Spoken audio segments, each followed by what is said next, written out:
नमस्कार, मैं हूं शालिनी श्रीवास्तव। आप देख रहे हैं स्टेट बुलेटिन। रुक करते हैं खबरों की ओर। रायपुर में प्रधानमंत्री नरेंद्र मोदी के द्वारा रायपुर की सभा में बोले गए असत्य भाषण का प्रदेश कांग्रेस अध्यक्ष मोहन मरकाम और कांग्रेस के राष्ट्रीय सचिव चंदन यादव ने कड़ा विरोध किया है। इसको लेकर माता कौशल्या के नारे लगाते हुए प्रदेश कांग्रेस अध्यक्ष मोहन मरकाम ने कहा कि मोदी जी को माता कौशल्या की जय बोलने से परहेज है। माता कौशल्या के मायके और भगवान राम के ननिहाल में आकर माता कौशल्या को ही वे भूल गए।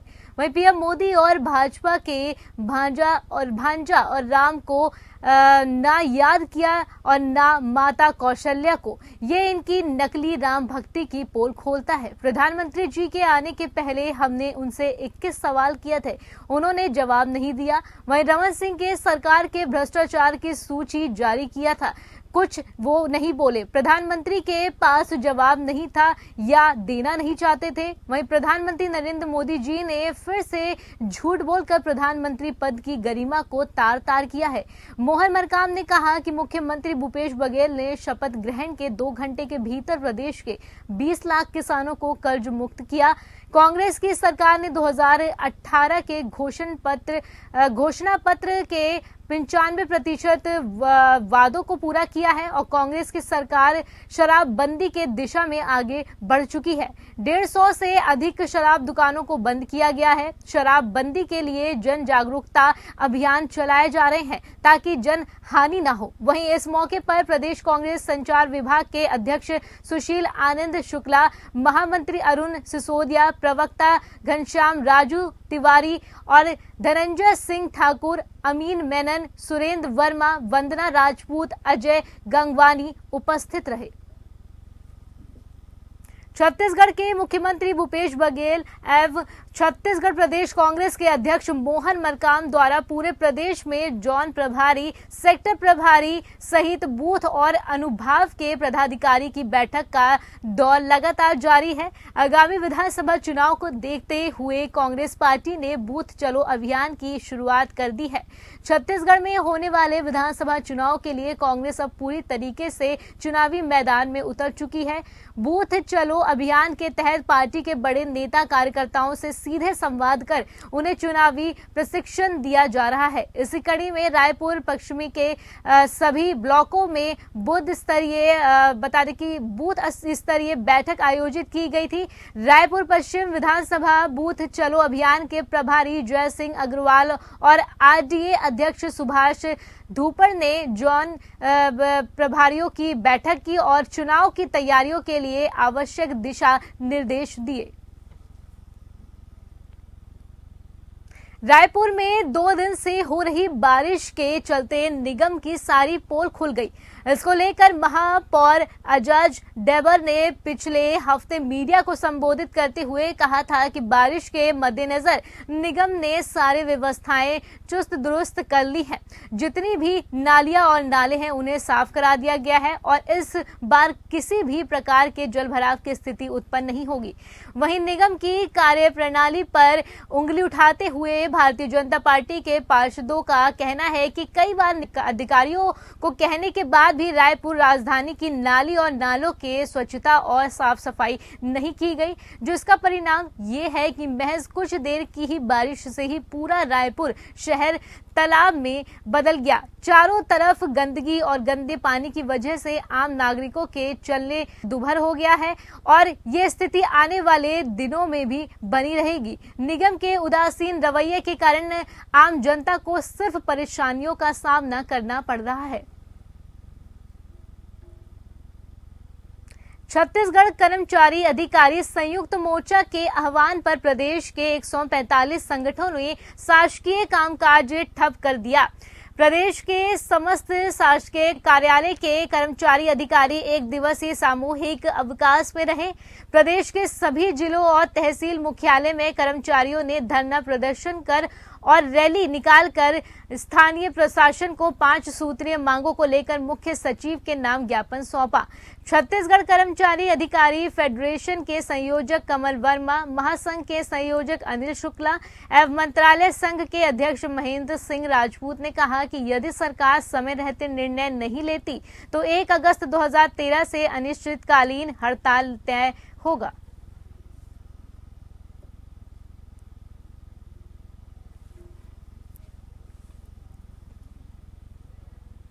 जयपुर में मुख्यमंत्री बजट घोषणा 2023-24 के तहत चिकित्सा एवं स्वास्थ्य विभाग में 20,000 से अधिक पदों पर भर्तियां की गई।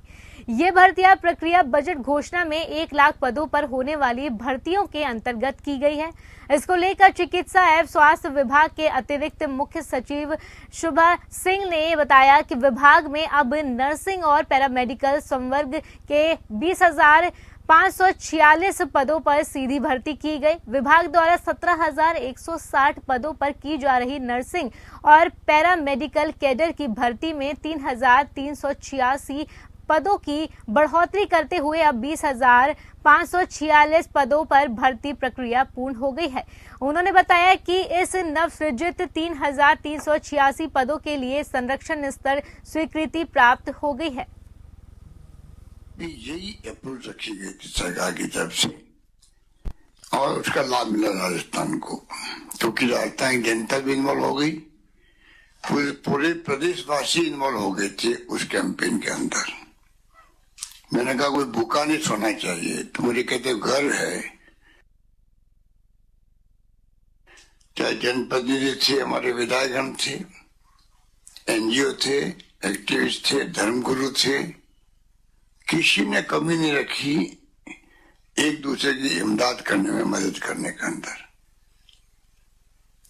वो तारीफ काबिल था, माहौल देखने लायक था और पूरे देश ने उसको इस बात का एहसास भी किया।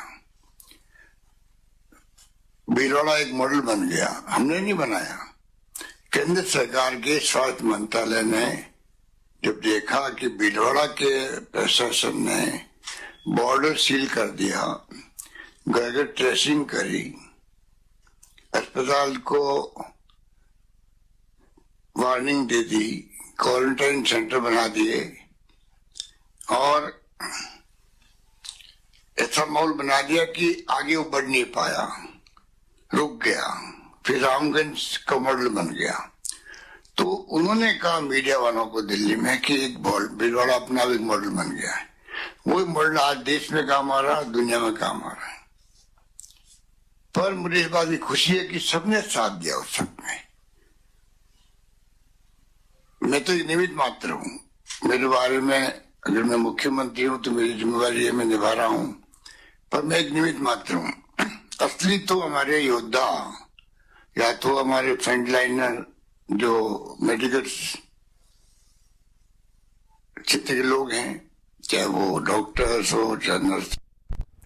बानसूर उप जिला अस्पताल में दूसरी बार डॉक्टरों की टीम ने कीर्तिमान स्थापित किया है। अस्पताल में शिशु रोग विशेषज्ञ डॉक्टरों की टीम ने 7 दिन के एक नवजात का ब्लड एक्सचेंज कर नया जीवन दान उसे दिया है। इस नवजात का पीलिया काफी ज्यादा बढ़ जाने से डॉक्टरों की टीम ने इलाज शुरू किया और खून बदलकर नया जीवन दान दिया। उप जिला अस्पताल के शिशु रोग विशेषज्ञ डॉक्टर अनिल कुमार ने बताया कि ये प्रक्रिया केवल पहले मेडिकल कॉलेज पर ही होती थी, लेकिन बानसूर उप जिला अस्पताल पर टीम के सहयोग से दूसरी बार इस प्रक्रिया से 7 दिन के शिशु का इलाज किया गया। उन्होंने बताया कि करीब 1 महीने पहले उप जिला अस्पताल में पहली बार एक 4 दिन के शिशु का खून बदलकर नया जीवन दान दिया गया था।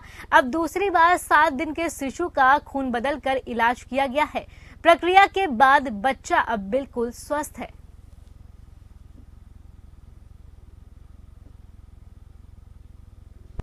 हॉस्पिटल में हमारे पास 7 दिन का एक नवजात शिशु कल भर्ती किया, जो सीरियस अवस्था में था। उसके जॉन्डिस लेवल काफ़ी ज़्यादा बढ़ा हुआ था।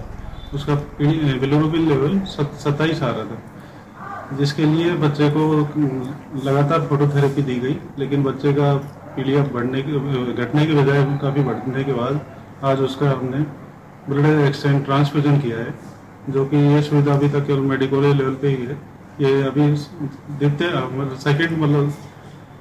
सेकंड टाइम बांसुर में किया गया है। अभी बच्चा स्वस्थ है और लगातार फोटोथेरेपी भी उसको दी जा रही है। माँ का ब्लड ग्रुप ओ पॉजिटिव, बच्चे का एक पॉजिटिव है। इस कारण से बच्चे का एबीओ इनकम्पेटिबिलिटी होने की वजह से लगातार हेमोलाइसिस हो रहा था। इस वजह से बच्चे के बिलोरुबिन लेवल काफ़ी मात्रा में बढ़ गया और वो काफ़ी देरी से बच्चे को हॉस्पिटल में लेके आए। इस वजह से उसका लेवल काफ़ी ज़्यादा मात्रा। जयपुर में राष्ट्रपति की यात्रा और G20 समिट सम्मेलन को देखते हुए हेरिटेज निगम आयुक्त ने शहर की सूरत बदलने के लिए अधिकारियों को निर्देश दिए। इस दौरान साफ सफाई, रंग रोगन, अतिक्रमण और पोस्टर बैनर हटाने के साथ फुटपाथों की मरम्मत का कार्य अतिशीघ्र शुरू करवाने के आदेश दिए गए। आपको बता दें कि राष्ट्रपति द्रौपदी मुर्मू 14 जुलाई को जयपुर की यात्रा पर रहेंगी। इसके अलावा 29 से 31 जुलाई तक जयपुर में G20 सम्मेलन भी होने वाला है। हेरिटेज निगम आयुक्त राजेंद्र सिंह शेखावत ने बताया कि राज्य सरकार ने राष्ट्रपति की जयपुर यात्रा और G20 सम्मेलन को लेकर विभिन्न विभागों और निगमों की बैठक में विस्तृत दिशा निर्देश दिए। इसी को देखते हुए विश्व प्रसिद्ध गुलाबी नगरी की खासियत और ऐतिहासिक धरोहर को देखते हुए साफ सुथरे और सुंदर शहर के रूप में शाखा प्रभारियों और अधिशासी अभियंतों के साथ बैठक की।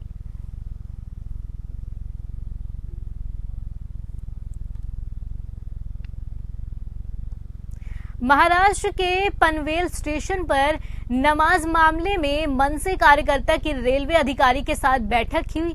इस दौरान रेलवे प्रशासन, शहर पुलिस प्रशासन, रेलवे पुलिस प्रशासन और सीआरपीएफ प्रशासन ने मनसे प्रतिनिधिमंडल से मुलाकात की और आश्वासन दिया कि इस तरह की घटना दोबारा नहीं होगी।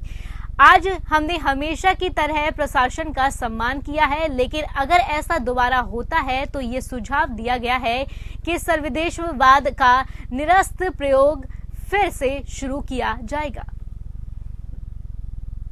शिरोमणि कमेटी की आंतरिक कमेटी की बैठक के बारे में महासचिव गुरुचरण सिंह ग्रेवाल ने कहा है कि शिरोमणि कमेटी की व्यवस्था के अनुसार आज आंतरिक कमेटी की बैठक हुई। पिछली बैठक की बात करें तो बैठक में पहले ही काफी देर हो चुकी थी। पिछली बैठक में सिंह साहिब को लेकर एजेंडा रखा गया था। आज भी शिरोमणि कमेटी की रूटीन मीटिंग है। लंगर के झूठ को लेकर ग्रेवाल ने कहा कि जब हम पद पर थे और तभी से अनियमित को लेकर रोकने के लिए तथ्य पर थे और उसी प्रकार प्रधान साहब द्वारा 51 कर्मचारियों को निलंबित करने का यह निर्णय लेना ऐतिहासिक है। हालांकि ये हमारा काम है, लेकिन हम इसे कोई बड़ी जीत नहीं मानते। वहीं भगवंत ने मान से कहा कि आप आज आए हैं। शिरोमणि कमेटी 100 साल पुरानी है। शिरोमणि कमेटी अपने आप में सक्षम है। मीटिंग तो मैं समझना कि रूटीन दी है, क्योंकि मीटिंग काफी लेट सी। उस तो पहला एक जनरल हाउस से 72 घंटे की जो इन्होंने ਗਿਆਨੀ ਹਰਪ੍ਰੀਤ ਸਿੰਘ ਉਹਨਾਂ ਨੂੰ ਬਦਲਿਆ ਮੀਟਿੰਗਾਂ ਹੋ ਚੁੱਕੀਆਂ ਸੀ। ਇੱਕ ਰੂਟੀਨ ਦੀ ਜਿਹੜੀ ਗੁਰੂ ਘਰਾਂ ਦੀ ਉਹ ਮੀਟਿੰਗ ਸੀ। ਪਰ ਜਿਹੜਾ ਇਹਦੇ ਵਿੱਚ ਸੁੱਕੀਆਂ ਰੋਟੀਆਂ ਦਾ ਲੰਗਰ ਦਾ ਜਿਹੜਾ ਇਹ ਮਸਲਾ ਆਇਆ, ਮੈਂ ਸਮਝਦਾ ਕਿ ਸਾਡੇ ਲਈ ਇੰਨਾ ਸ਼ਰਮਨਾਕ ਆ ਕਿ ਇਹਦੇ ਲਈ ਹੁਣ ਕੀ ਕਿਹਾ ਜਾ ਸਕਦਾ, ਕਿਉਂਕਿ ਸਵਾਲ ਬਾਰ-ਬਾਰ ਉੱਠਦੇ ਸੀ, ਵੱਡੇ-ਵੱਡੇ ਸਵਾਲ ਉੱਠਦੇ ਸੀ। ਭਾਵੇਂ ਕਿ ਜਾਂਚ ਸ਼੍ਰੋਮਣੀ ਕਮੇਟੀ ਦੀ ਆਪ ਹੈ, ਇਹਨਾਂ ਨੇ ਆਪ ਕੱਢਿਆ, ਪਰ ਮੈਂ ਸਮਝਦਾ ਕਿ ਅਸੀਂ ਮੈਸੇਜ ਕੀ ਜਾ ਰਿਹਾ ਇਹਦੇ ਨਾਲ। ਜਿਹੜੀ ਸ਼੍ਰੋਮਣੀ ਕਮੇਟੀ ਨੇ ਗਰੀਬ ਅਨਾਥਾਂ ਲਈ ਲੰਗਰ ਲਾਉਣਾ, ਭੁੱਖਿਆਂ ਦਾ ਪੇਟ ਭਰਨਾ, ਪਰਉਪਕਾਰ ਦੇ ਲਈ ਇਹ ਸਾਡਾ ਗੁਰੂ ਘਰ ਇੱਕ ਮਕਾਮ ਹੈ, ਗੁਰੂ ਸਾਹਿਬ ਜੀ ਨੇ ਦਿੱਤਾ। ਤੇ ਅੱਜ ਗੁਰੂ ਰਾਮਦਾਸ ਮਹਾਰਾਜ ਦਾ ਉਹ ਪਵਿੱਤਰ ਲੰਗਰ ਤੇ ਵੀ ਜਦੋਂ ਇਹ ਸਵਾਲ, ਕਿਉਂਕਿ ਦੋ ਹੀ ਗੱਲਾਂ ਨੇ, ਗੁਰੂ ਗ੍ਰੰਥ ਸਾਹਿਬ ਮਹਾਰਾਜ ਤੇ ਉਸ ਤੋਂ ਬਾਅਦ ਲੰਗਰ ਗੁਰੂ ਘਰ ਦੇ ਵਿੱਚ। ਜੇ ਅਸੀਂ ਦੇਖਦੇ 328 ਸਰੂਪਾਂ ਦਾ ਮਸਲਾ ਤੁਹਾਡੇ ਸਾਹਮਣੇ, ਉਹ ਵੀ ਸੁਰੱਖਿਅਤ ਨਹੀਂ, ਉੱਥੇ ਵੀ ਘਪਲਾ। ਹਾਲਾਂਕਿ ਅਸੀਂ ਇਹ ਸਮਝਦੇ ਹਾਂ ਕਿ ਉਹ ਜਾਂਚ ਅਨਕੰਪਲੀਟ ਹੈ, ਉਹਦੇ ਪੂਰੇ ਤੱਥ ਕੌਮ ਨੂੰ ਨਹੀਂ ਮਿਲੇ, ਪਰ ਸ਼੍ਰੋਮਣੀ ਕਮੇਟੀ ਨੇ ਆਪਣੇ ਵੱਲੋਂ ਉਹਨੂੰ ਘਪਲਾ ਤਾਂ ਮੰਨਿਆ ਹੋਇਆ ਨਾ ਪੈਸਿਆਂ ਦਾ। ਤੇ ਦੂਜੇ ਪਾਸੇ ਆ ਹੁਣ ਤੁਸੀਂ ਦੇਖ ਰਹੇ ਹੋ ਕਿ ਅਸੀਂ ਜਿਹੜਾ ਸੁੱਕੀਆਂ ਰੋਟੀਆਂ ਦਾ, ਮੈਂ ਸਮਝਦਾ कि देखो ਇਹਦੇ ਲਈ बीते दिन गुजरात हाई कोर्ट द्वारा राहुल गांधी की संसद सदस्यता की याचिका खारिज करने के बाद झारखंड प्रदेश कांग्रेस कमेटी ने नरेंद्र मोदी सरकार को अहंकारी बताते हुए कांग्रेस भवन से एल्बर्ट अक्का स्क्वायर तक एकजुटता संकल्प मार्च निकाला। सैकड़ों कार्यकर्ता भारी बारिश के बीच हाथों में केंद्र के खिलाफ तख्तियां लेकर एकजुटता संकल्प मार्च में शामिल हुए। प्रदेश अध्यक्ष राजेश ठाकुर के अलावा कांग्रेस कोटे के चारों कैबिनेट मंत्री भी शामिल हुए। मार्च को संबोधित करते हुए प्रदेश कांग्रेस अध्यक्ष राजेश ठाकुर ने कहा कि राहुल गांधी ने हमेशा सच की लड़ाई लड़ी और आगे भी लड़ते रहेंगे। कांग्रेस के प्रवक्ता राकेश सिन्हा ने भी भाजपा पर जमकर निशाना साधा। उन्होंने कहा कि भाजपा महंगाई, बेरोजगारी, महिला सुरक्षा जैसे मुद्दों पर बात नहीं करती। ललित मोदी, नीरव मोदी, विजय माल्या, जतिन मेहता, मेहुल चौकसी जैसे भगौड़े मोदी सरकार की निगरानी में जनता का पैसा लेकर विदेश पहुंच गए। भाजपा चुप बैठी हुई है और इधर पक्ष विपक्ष के इस बोलबाले में जहां कांग्रेस हल्ला बोल करने के मोड़ पर है, वहीं भारतीय जनता पार्टी भी जमकर निशाना साध रही है। बीजेपी के प्रवक्ता प्रतुल सहदेव ने निशाना साधते हुए कहा, इन्हें संवैधानिक संस्था पर कभी भरोसा ही नहीं रहा।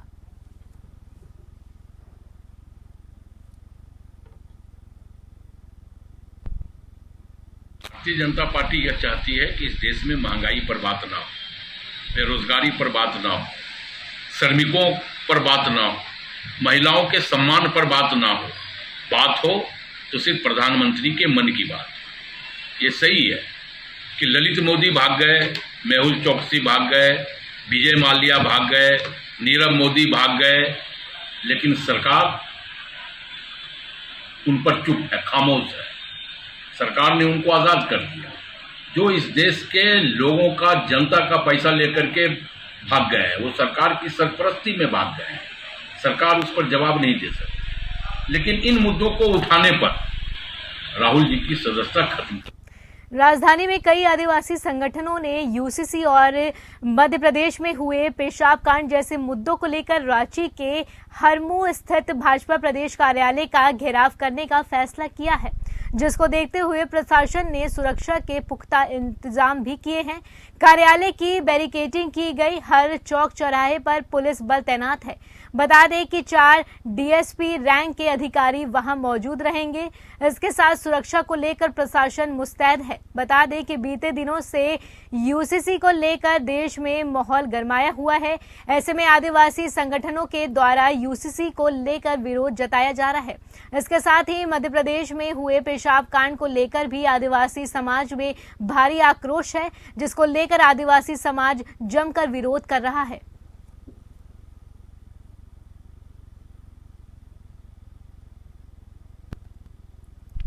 Psycho killer Ajay Ravidas Bokaro police के लिए सिरदर्द और आम लोगों के लिए आतंक का पर्याय बन चुका है। वह लगातार महिलाओं को अपना शिकार बना रहा है। पुलिस उसको पकड़ने में कामयाब नहीं हो पाई। हालांकि बोकारो की चंदपुरा थाना पुलिस ने आरोपी का पता बताने वाले और उसे गिरफ्तार कराने वाले को 10,000 का इनाम देने की घोषणा की है। वहीं पुलिस की कार्यशैली को लेकर लोगों का दिन ब दिन आक्रोश बढ़ता जा रहा है। अजय रविदास ने एक और जहां पे चंदपुरा पश्चिमी पल्ली डीवीसी कॉलोनी में रहने वाली अपनी पत्नी की हत्या कर कमरे में ताला बंद कर दिया। वहीं गोमिया में चाची को घर में घुसकर चाकू से वार कर घायल कर दिया। इसके साथ ही आज तड़के सुबह घर के बाहर झाड़ लगा रही चंदपुरा में एक महिला को फरसा से मारकर गंभीर रूप से घायल कर दिया, जिसे गंभीर अवस्था में बोकारो जनरल अस्पताल में भर्ती कराया गया, जहां उसकी हालत बता दें कि चिंताजनक बनी हुई है। और महिला पर हमला करने के बाद उसका भागते हुए सीसीटीवी फुटेज भी सामने आया है। पुलिस इस सरफिरे अजय रविदास को पकड़ने में अभी तक कामयाब नहीं हो पाई है और घटना के बाद इलाके में दहशत का जो माहौल है वो बन गया है। कुछ दिनों पहले, 3-4 दिनों पहले गोमिया क्षेत्र में एक महिला पे चाकू से वार किया गया था। उसके बाद हम लोग को पता चला कि छानबीन में कि उसने अपनी पत्नी की भी हत्या की है, जो चंदपुरा थाना क्षेत्र में पड़ता है। उसके बाद आज सुबह हमें एक सूचना मिली है कि किसी महिला को चाकू से इंजर्ड किया गया है। संभवतः उसी व्यक्ति के द्वारा ये किया गया है। अब उसको हम लोग वेरीफाई कर रहे हैं, बट जो लोग अभी तक बता पा रहे हैं, हम लोग उसको सीसीटीवी फुटेज भी मिल गया। हम लोग 6-7 टीम इसमें बनाए हुए हैं SDPO बेरमो के नेतृत्व में, और हम लोग उम्मीद करते हैं कि आज से कल में जो भी अभियुक्त है। पलामू में सरकारी दफ्तरों में घूसखोरी का मामला थमने का नाम नहीं ले रहा है। शिकायतों पर कार्रवाई होने के बावजूद ऐसे अधिकारियों के माथे पर शिकन तक नहीं है। ताजा मामले पलामू में सिंचाई विभाग में विशेष भू अर्जन कार्यालय का है, जहां घूस लेते हुए एक हेड क्लर्क गिरफ्तार किया गया। पलामू प्रमंडलीय ACB की टीम ने घूस लेते हुए विशेष भू अर्जन कार्यालय के हेड क्लर्क को गिरफ्तार किया।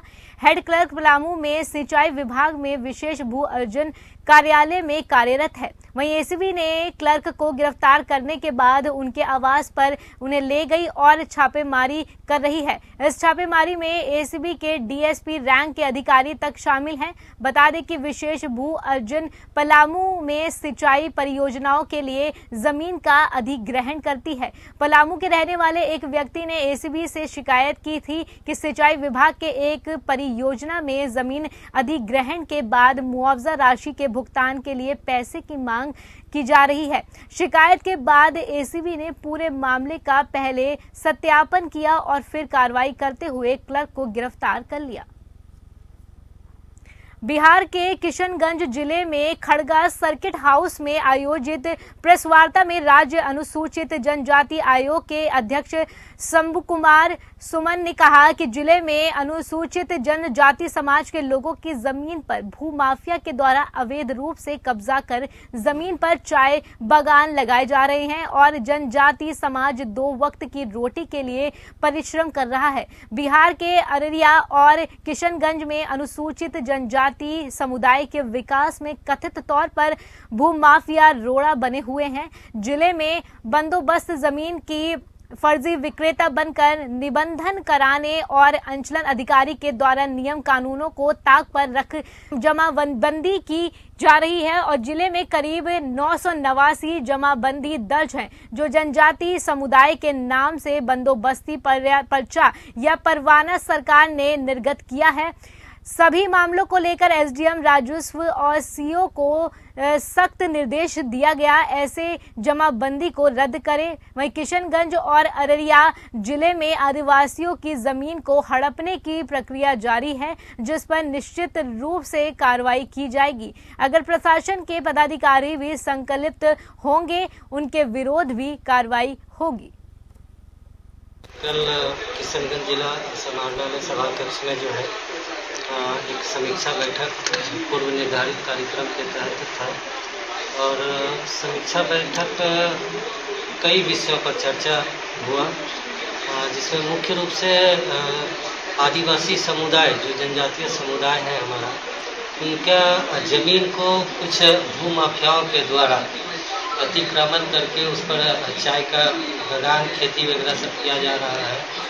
तो इन विषयों को प्रमुखता से मैंने ADM साहब से भी कहा कि इस चीज़ पर जो भी लोग भू माफिया हैं उससे मुक्त करा करके जो आदिवासी का ज़मीन है उस ज़मीन को उसको पुनः वापस।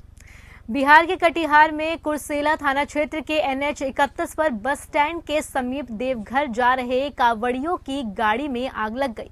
इस दौरान मैजिक पिकअप पर सवार होकर तकरीबन 1 दर्जन महिला पुरुष कावड़िया कटिहार से देवघर जा रहे थे। इसी बीच कुर्सेला चौक के निकट पिकअप वैन के इंजन से धुआं निकलने लगा। वहीं गाड़ी से तेज धुआं निकलता देख बस स्टैंड पर मौजूद लोगों ने आग बुझाने का प्रयास किया और इसकी सूचना कुर्सेला पुलिस को दी। इसके बाद कुर्सेला पुलिस ने तत्काल कार्रवाई करते हुए वैन के इंजन में लगे आग को बुझाया। फिलहाल इस घटना में किसी भी प्रकार की कोई हताहत की खबर जो है वो सामने नहीं आई है। बिहार के भोजपुर में एक युवक की पीट कर निर्मम हत्या करने का जो मामला है वो सामने आया है, जहां मृतक के परिजन अपने गांव के ही नामजद लोगों पर साजिश के तहत हत्या करने का आरोप लगा रहे हैं। घटना नवादा थाना क्षेत्र अंतर्गत बाजार समिति स्थित कोल्ड स्टोरेज के पास की है। वहीं घटना की सूचना मिलते ही मौके पर पहुंची स्थानीय थाना पुलिस ने मृतक के शव को कब्जे में लेकर पोस्टमार्टम कराया। साथ ही पुलिस मामले की छानबीन में जुट गई है। इनके थोड़ा सा मिस्चीवियस मामला आ रहा है, कहाँ हुआ, कैसे हुआ, किसने किया, क्योंकि ये खुद भी विवादित रहे हैं। और जैसा कि तरारी, हसन बाजार, पीरो से बात करने के बाद पीरो और ये सहार से बात पता चल रहा है कि ये भी विवादित हैं और अभी ठोस साक्षी इकट्ठा करके ही बता पाएंगे कि कितने विवाद में रहे हैं। शायद जेल भी जाने की बात आ रही है। फिलहाल इस बुलेटिन में अभी बस इतना ही। आप मुझे दीजिए इजाजत। नमस्कार।